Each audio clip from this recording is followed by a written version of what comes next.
Hi everyone, welcome back to our online schooling. Today is lesson 13 and we're going to be talking about Pinterest. So as you guys probably know, Pinterest is another social media network.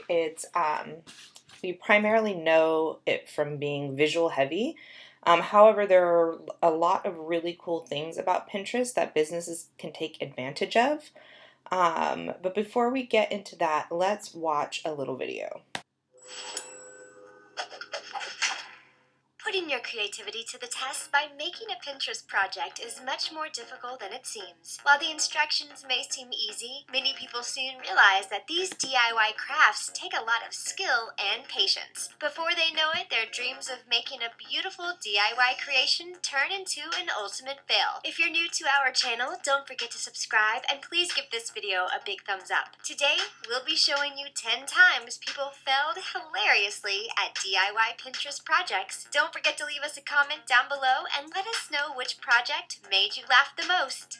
Messy nails. It seems like everyone's obsessed with nail art these days. The tutorials range from super easy to advanced. But if you're rushing to complete your nail project, it's bound to turn into a messy fail. This nail look uses black, pink, and white polish to create a striking look that appears easy to accomplish. But judging by this girl's finished product, this is one nail tutorial that should be left in the hands of a pro.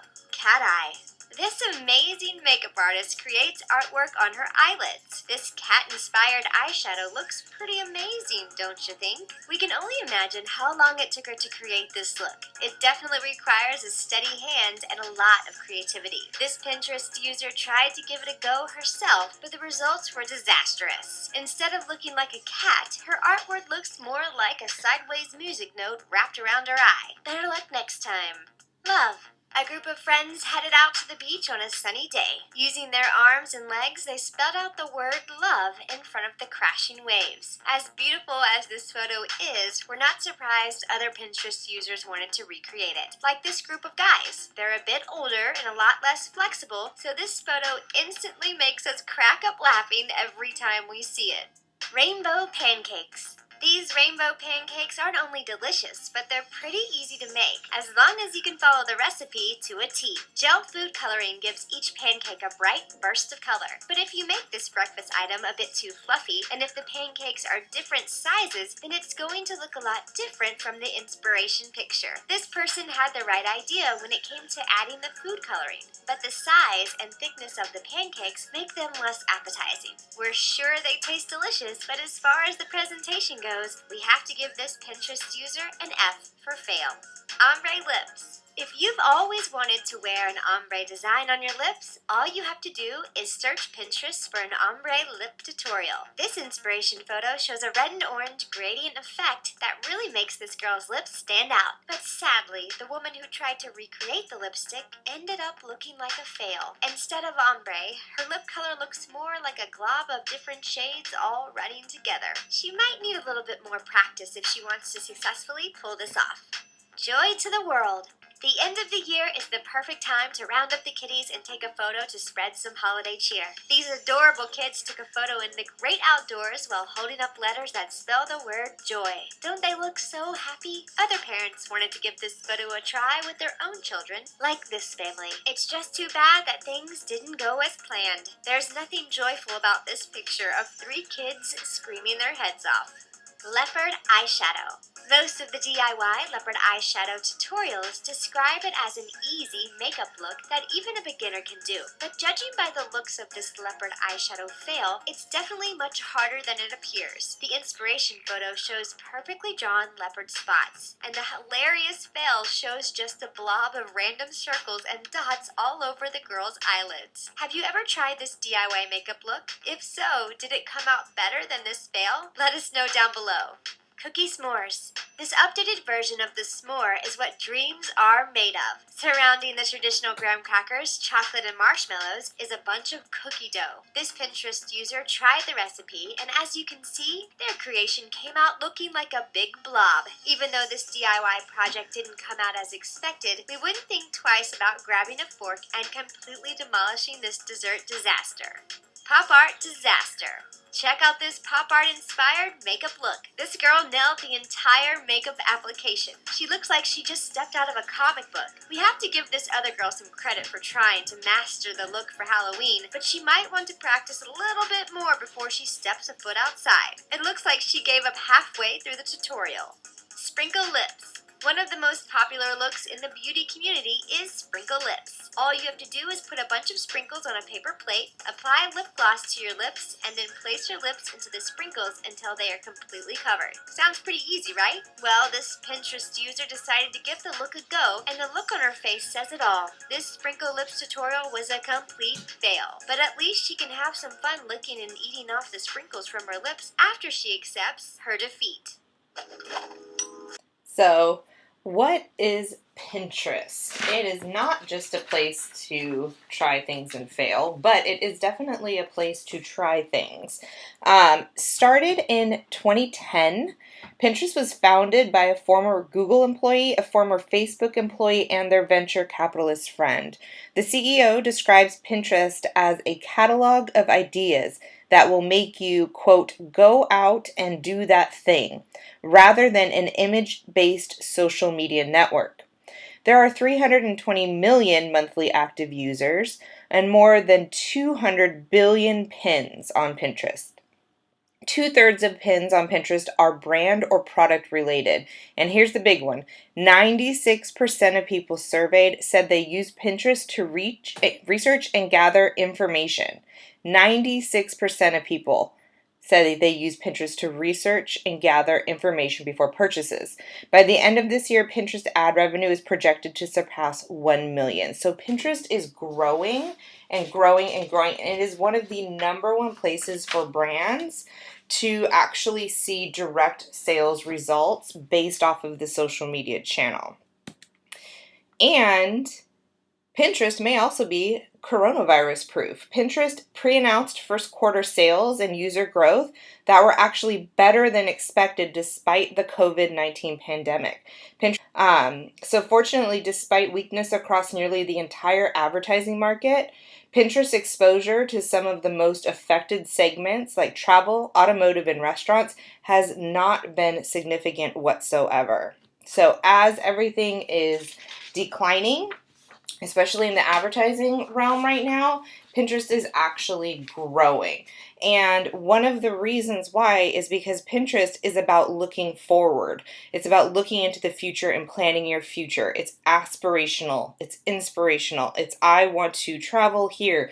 I want to eat at this restaurant. I want to get this hairstyle. So that means whatever's happening currently isn't necessarily going to be affecting it, because it's people dreaming of the future. So who's on Pinterest? Pinterest stats show that the platform is predominantly female, with 7 out of 10 Pinterest users being female.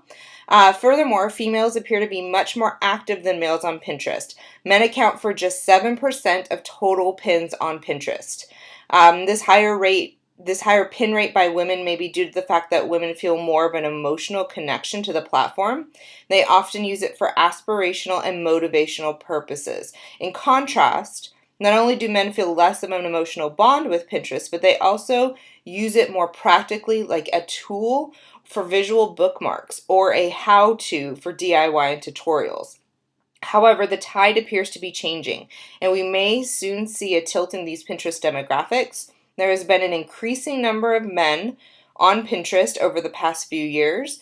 In 2016, 40% of the new accounts created on Pinterest were by men, and by 2018, that number had risen to 50%. So, historically, Pinterest has been about 80% female. And they recognized that. And so they said, how can we start to target men to get on this platform? And so what they did was actually start partnering with a lot of DIY, like Home Depot, Lowe's, building, more like remodeling. And that actually helped grow the male users on Pinterest. In the US, 28% of all adult social media users are on Pinterest. The majority of them are aged between 30 and 49, with 35% or more than 1/3 of adult Pinterest users falling into this age range. This is followed closely behind by the 18 to 29 group, of which 30% are Pinterest users. The platform appears to be particularly popular among millennials, which we'll talk about in a minute. Currently, more than half of all pinners live outside of the US. The company saw double-digit growth in international users in the third quarter of 2019. That's in all countries except for Canada, Iceland, and New Zealand. Additionally, 20 million international monthly active users were added during that period, significantly more than its competitors Twitter and Snapchat. And finally, 82% of weekly active users on Pinterest say they have bought products based on the brand's content on Pinterest. That's 8 out of every 10 Pinterest users. Pinterest is a platform for product discovery and ideas, with as many as 98% of Pinners saying they've tried new things that they've come across on Pinterest. So for a brand, especially one with e-commerce, or especially one that has to do with things people dream about, goals, achievements, this is a great place to be, where you can actually see direct sales from the pins that you are putting up on Pinterest. I've mentioned to you guys before that I have this vintage bridal company on the side hustle, and Pinterest is the #1 place that we get our referrals from. And let's talk for a second about millennials, because millennials are the key demographic of Pinterest. 52% of millennials use Pinterest every single month. According to stats from Pinterest IPO filing, over half of the millennial population in the US uses the platform every month. These social savvy millennials are used to planning their future and looking for new ideas on the platform, and they're increasingly likely to buy the things that they pin. Millennials who use Pinterest are spending 17% more than millennials who don't. Combined with millennials' tendency to research products on social before buying, brands have a strong opportunity to connect with their most interested and engaged audience on this platform. So if your target audience are millennials, Pinterest is where you want to be. So why are people on Pinterest? Let's take a look at why Pinterest thinks they're on there.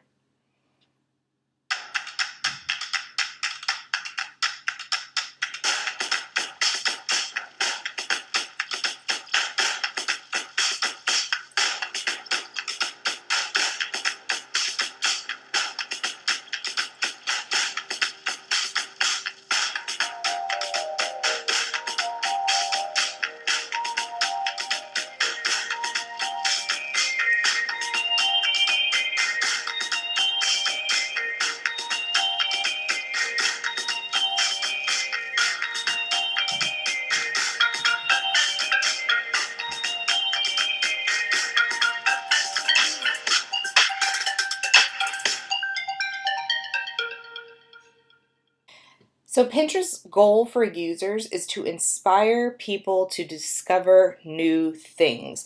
The really cool and unique thing about Pinterest is that most social media is about looking into the past or looking back at the past. Pictures of what you have done, stories about your day or what happened in the world. Those are all things we do on Facebook, on Instagram, on Twitter. However, Pinterest is unique because it's about looking into the future. It's what people want to do, it's what people aspire to be, and therefore, understanding Pinterest, you can start to predict the upcoming trends and tailor your market PR and content strategy accordingly. So Pinterest is actually a great place to look at what the trends that are upcoming for your industry and what people are wanting. We often talk about how everything changed when digital came onto the scene, and it went from being companies telling the people what they should want, what they should buy, what is trending, and now the companies are having to listen to the people. And a great way to kind of see what's kind of bubbling up in trends is to look at what's popular on Pinterest, because that's what people are aspiring to do in the near future. You can kind of get a feel and tailor your marketing and public relations campaigns accordingly. And it's not just inspiration that consumers are looking for. 47% of pinners log onto the site specifically to shop, making it nearly 4 times more effective at generating sales than other social media platforms. 98% of pinners report trying new things that they find on Pinterest.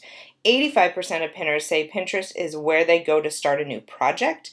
And 89% of people on Pinterest use it for purchase inspiration. So how are people using Pinterest? I've said this stat a few times, which you know is usually the key, that it's probably going to appear on an exam. 90% of weekly users turn to Pinterest to help them make their purchasing decisions. That is a huge, huge majority. That's either immediately or when planning for later purchases. Additionally, 55% of pinners log onto the site specifically to find products. These factors help make Pinterest nearly 4 times more effective at generating sales than other digital campaigns. 80% of pins are repins. So this means that the majority of the things that you are going to be seeing are repins of other people's ideas. The average time per visit is 14.2 minutes. This is longer than most of the other social media networks. 80% of Pinterest users access Pinterest through the mobile device. So make sure that whatever you're doing is optimized for mobile. 1 month is the average lifespan of a pin. So pins last a lot longer, and we'll talk about this more in a second. But the lifespan of a pin is a lot longer than the lifespan of any other social media post on any other social media network. So let's take a look at some cool things brands are doing on Pinterest. Pinterest has a really great catalog of case studies, and we'll talk about that a little bit later when we talk about your third and final assignment, which is going to be a social media case study. This is one of them. I thought it was really smart, and it also shows the relationship between large companies and their agencies and how instrumental the agency can be in the success of the company. One of the things that is required to be a good creative in the agency world that has not changed is a dedication to craft. Home Depot is all about the doing. In Pinterest, you see a lot of beautiful afters and sometimes the befores. There was a gap in the space of how to get from A to B. How do we create something that gives them confidence and makes them think that Home Depot is the partner for that? They were looking for these inspirational rooms. It became the perfect platform to put this confidence building message in there. So we got to a place of built-in pins. We tell the transformation story of 4 different rooms in the home. All of the room transformation stories that we were telling happened inside the spaces of an actual pin unit. Aside from just our 4 hero transformation stories and videos, there's a full ecosystem of content that surrounded it. In total, I think it was over 60 unique pins where they could browse shoppable content, how-to instruction content. Someone who is on the platform, who's on Pinterest, to collect and dream and plan, it's about taking them further down that spectrum. The rooms that they were inspired by, they could achieve themselves. We were the first to create a shoppable 360-degree experience, allowing them to step inside the room that they saw built. We saw fantastic engagement, 36 million video views, over 350,000 clicks to site. The campaign was one of the most successful social endeavors that they've had to date. We just did something cool. What's the next thing that we're going to do? Pretty cool, huh? Pinterest is a great place, as I said, for brands and for brands to be really creative. Home Depot really nailed it by trying to take the DIY home project, home remodel to the next step. And I think that Pinterest really allows people to just be able to open up their creativity, and brands can get really, really awesome results. So if you are managing social media for a brand and you guys are on Pinterest or you're going on Pinterest, in order to take advantage of all it has to offer for brands, you need to set up a company page or a business page.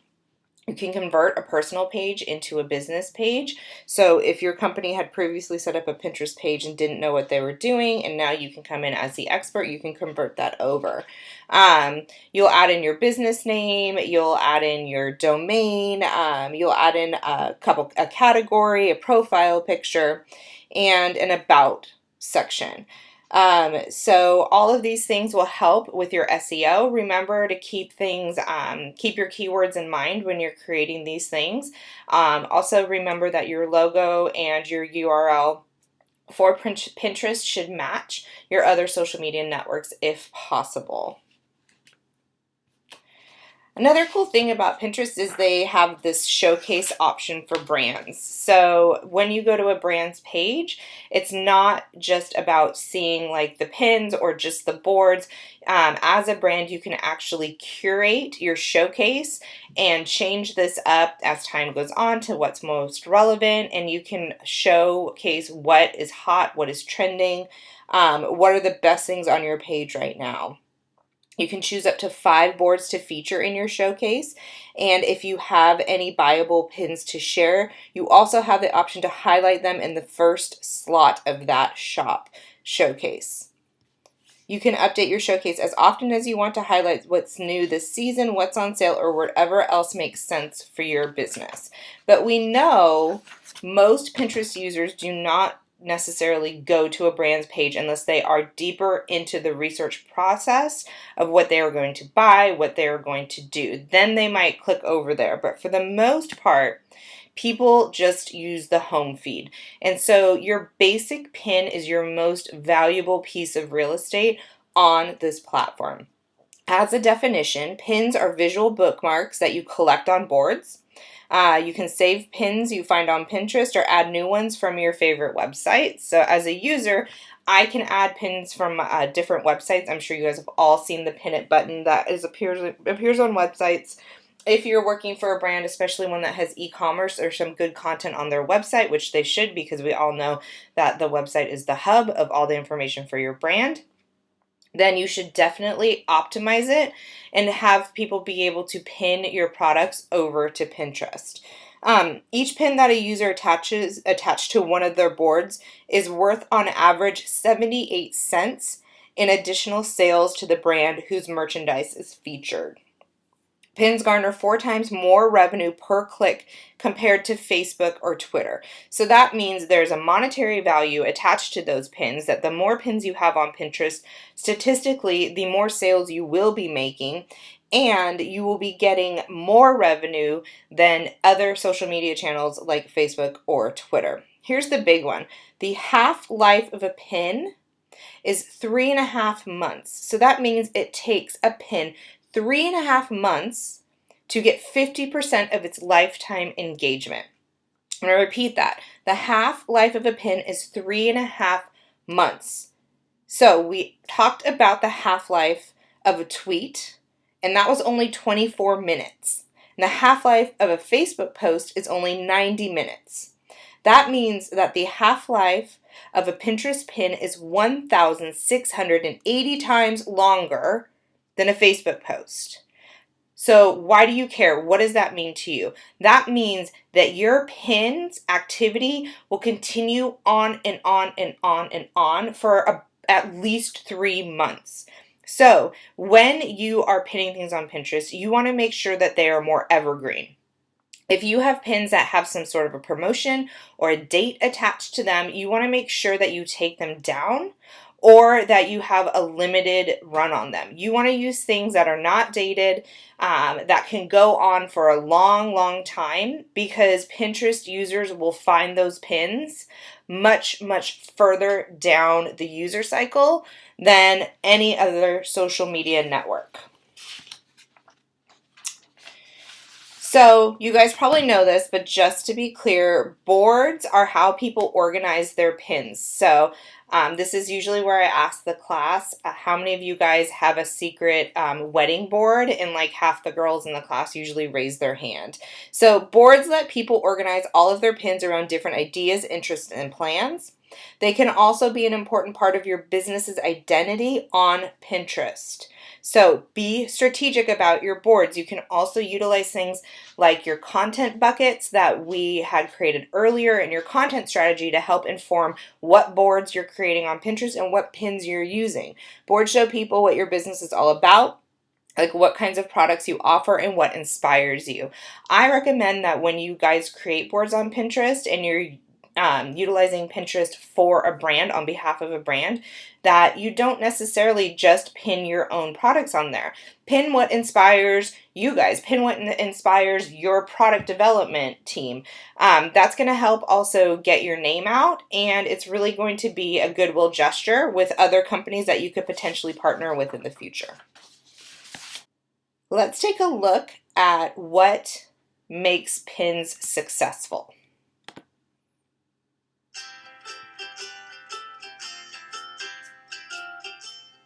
Hi, I'm Kevin. At Pinterest, we've found that the best performing pins have three things in common. They are beautiful, interesting, and actionable. In this video, I'll teach you how to make your pins look their best, write attention-grabbing descriptions, and help people turn pinning into doing. First, make your pins tall, not wide. Pinterest shows pins in columns, so tall pins look better. This is especially important on phones, which is where most people use Pinterest. Try using a 2:3 to 1:3.5 aspect ratio. Second, create detailed, thoughtful descriptions. When a pin catches someone's eye, they'll likely look at the description for more information. The more helpful details and keywords there are, the more likely your pin will resonate with people and show up in search results. So don't be afraid to make your descriptions a couple sentences long. In your description, you'll also want to tell people why your pin matters. If it's an easy recipe or a beautiful skirt, let them know. Positive sentiment goes a long way in showing people how a pin from your business can help them in their lives. Third, try to give pinners something to do. Remember, people use Pinterest as a tool to discover and do things. So if there's an action people can take, let them know in the description and make sure the pin links somewhere useful. For example, a product pin should go to the site where you can buy it. If it's a how-to pin, make it obvious that it'll help people do something. Try listing directions in the description, using keywords like how-to, or linking to a tutorial. You can even use 3 or 4 images within one pin to show step-by-step instructions. Finally, keep in mind that while these tips may give you a sense for what successful pins look like, the most important thing is to figure out what content you should pin. For that, take a look at our Art of Making Boards video. And thanks for watching.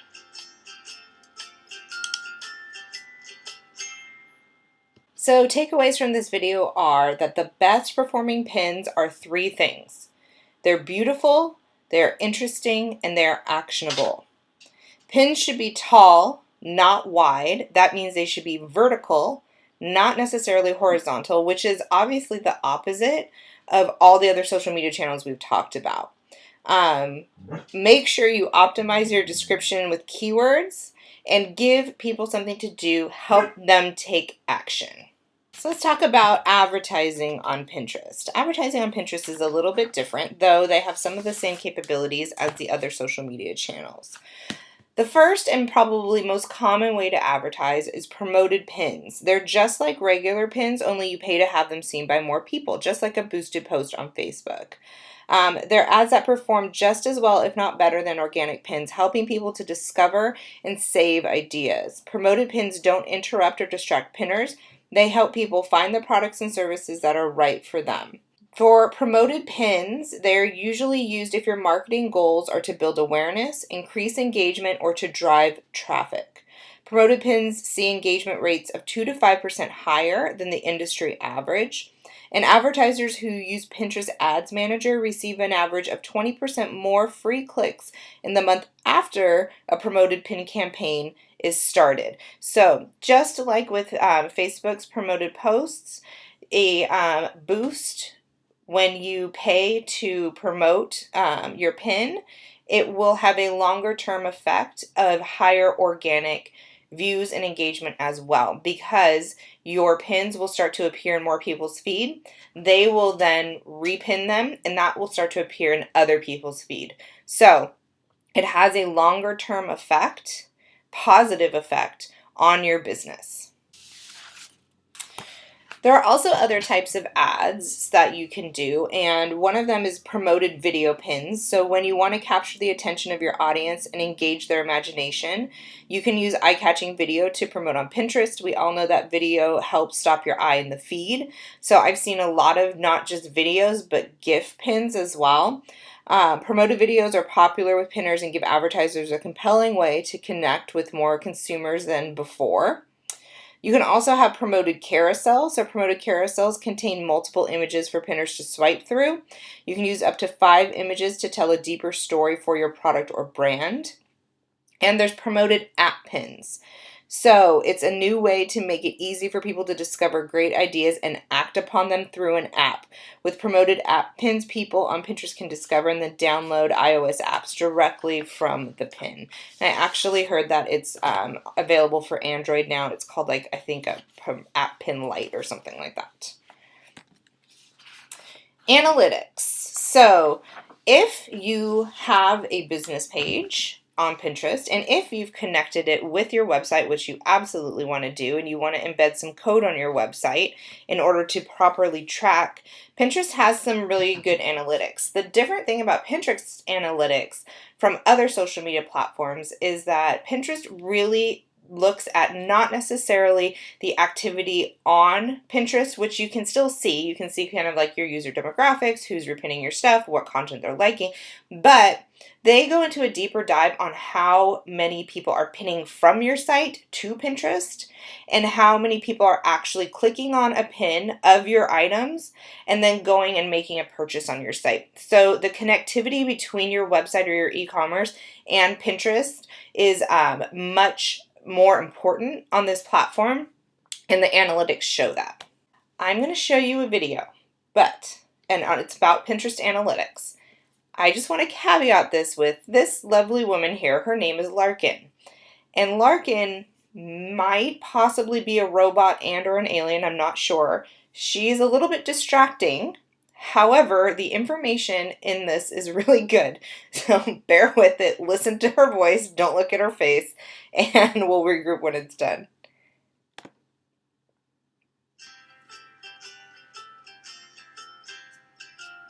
Hi, I'm Larkin. I'd like to show you Pinterest Analytics. To access Analytics, you'll need a business account. You can get one or convert an existing Pinterest profile at business.pinterest.com. Once you have your business account, you can get to your analytics by visiting analytics.pinterest.com. Pinterest Analytics is organized into 3 sections: Profile, Audience, and Website Analytics. Profile Analytics show you the pins people like most from your profile. Click on the All Apps button to sort data by device. Click on the Export Data button to download your stats to a CSV file. Profile metrics are separated into impressions, repins, clicks, and all-time stats. Impressions are the number of times your pins appeared in home feeds, category feeds, and search. You can see a list of pins that received the most impressions in the last 30 days. Repins are the number of times your pins were saved to boards and shared across Pinterest. Look at the most repinned pins in the last 30 days to see what content people like to save and share from your profile. Clicks occur when people click on pins to go back to your website. Pins with the most clicks often represent content that pinners want to learn more about, take action on, or purchase. You can see similar metrics for things people pin from your website. If you have the official Pin It button, you can even track how people are using it and driving clicks back to your site. To see any website analytics, you'll have to verify your domain with us first, so we know your website belongs to you. Audience Analytics tells you about the people who follow your boards or interacted with your pins in some way. In the demographics section, you'll learn more about these people, including their gender and where they live. Interests show you a visual of other topics that resonate with your audience. These subjects might give you ideas of what to pin next. You can also see boards that contain a lot of your pins, plus other businesses your audience is into. If you want to learn more on how to use analytics to improve your marketing, check out our downloadable analytics guide. Thanks for watching.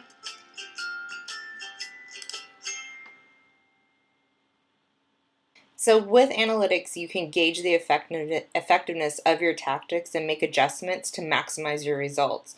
But you can also see what people like on your website, learn about your audience, and see what other interests they like, including what other brands they're following and what they're pinning. So you can also start to create content and see what those trends are upcoming.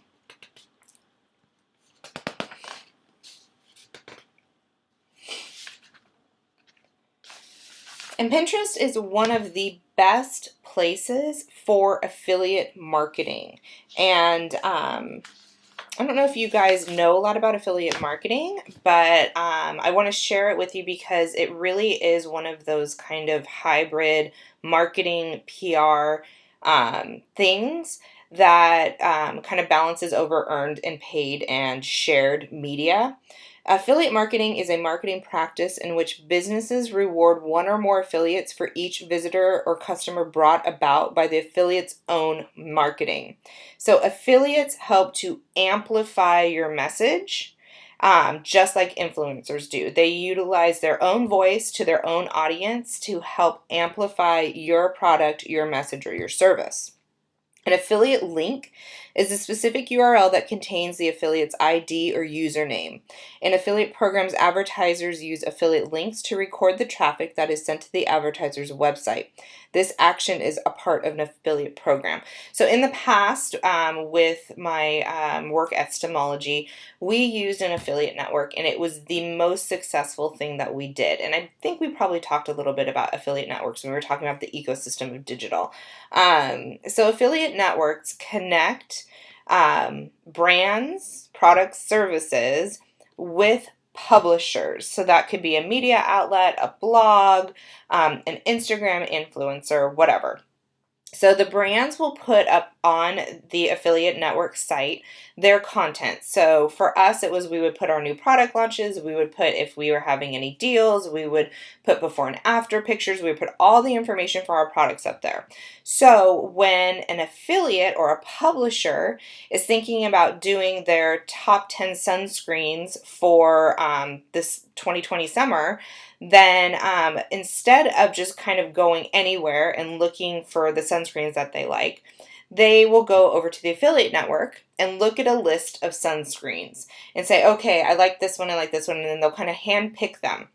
And the reason they would do it through the affiliate network is because then when they utilize that product in their post, then they will use a specific URL or backlink that if any of their followers click through to purchase that product, they will then get a kickback or a percentage of that sale. It's usually between 10 and 5, it can be between 5 and 15% usually, but you can make a lot of money with affiliate networks. So Pinterest is one of the best places for an affiliate network, or if you're an affiliate, you share your content on here. You make sure that when you are creating the pin, that the website is your unique URL. It's not just the basic one. That means that anytime someone goes from Pinterest, even when it's repinned, that URL continues to be attached to it. So even if it's repinned 15 times and then someone purchases off of that repin, it's going to identify you as the original source of it, and then you're going to get credit for that product, and you're going to get paid by your affiliate network. Let's talk about a couple special features that Pinterest has, and we're getting close to the end. So the first is rich pins. Rich pins are pins that include extra information right on the pin itself. So you'll see in this example, it shows you like a recipe, and you'll see the actual recipe ingredients in the pin itself. You'll see that there's an article from the New Yorker, and it'll give you a pull quote and much more information from the actual piece than a basic pin. There are 4 types of rich pins: an app pin, a recipe pin, an article pin, and a product pin. If you want to take advantage of rich pins, you do need to embed some code and some metadata on your website so that it'll pull when someone repins or pins an image from your website, and it will create that rich pin. Rich pins also see a higher level of engagement and repins, so it's definitely something to look into. Next, we have buyable pins. These were introduced in 2015. There's now more than 60 million buyable pins on the platform. Buyable pins work seamlessly across mobile and web, so you can close the sale whenever someone has the impulse to buy. Also, Pinterest editors, we will handpick different collections to help promote the buyable pins. And buyable pins are more than doubling the rate at which shoppers convert into buyers compared with regular pins. And also you can utilize a feature called pin feedback. So if you try a pin, you can then say how it went. It allows you to explore before you buy. So when people try a pin, their feedback will show up on the pin itself. You can scroll down on that and see how other people liked this product or maybe didn't like the product.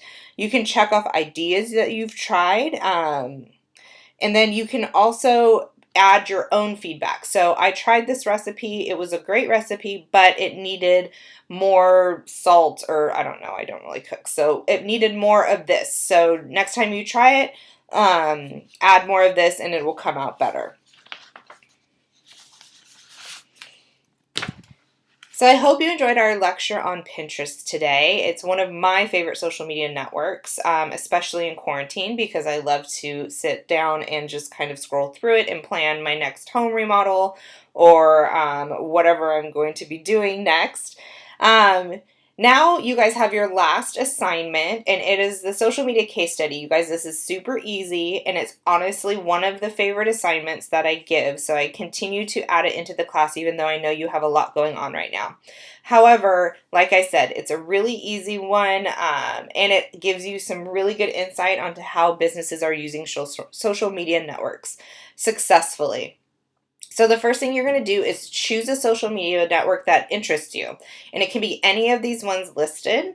And these are all the ones that we're going to be talking about this semester in the class. You're going to click on their link and it's going to take you to all their success stories. So these are essentially like case studies, successful case studies from brands that have used these social media networks to grow. You're going to read through the case study. They're usually very short, highly visual, and sometimes just videos. So that's super easy. And then you're going to write a 2-page paper. And this is, again, don't freak out. This is very light. Your paper should include the social media network of the case study you chose, the name of the case and the success story. So I'm choosing Pinterest, and my success, the company is the Home Depot, and they did this 360-degree pin thing. Obviously, you're going to say it nicer than that. Make sure you include a summary of the case or success story, including the goal, the problem, the solution, and the results. Also include an analysis of the tactics used and any missed areas of opportunity. So anytime anyone does anything, there are always areas of opportunity, and I want to hear what you think. So something like, okay, they use these pins, but had they used a GIF or a video pin, it could have helped increase their viewership or something like that. There's always areas of missed opportunities. So I want you guys to identify a couple of them. Also, give me a minimum of 3 things you learned from this case study that you can take forward in your public relations career. Upload it to Dropbox, Beachboard. All the information is under content, assignments, assignment number 3 on Beachboard. If you have any questions for me, just let me know. You can use bullet points on this as well as paragraphs. It doesn't have to be just like a straight up paper. But just make sure you hit all these key points in the assignment. And that's it for today. Like I said, I hope you enjoyed our lecture on Pinterest. And I hope you guys are all well and healthy, and I miss seeing your faces. Next time, we're going to talk about YouTube. And yeah, I'll see you online again soon.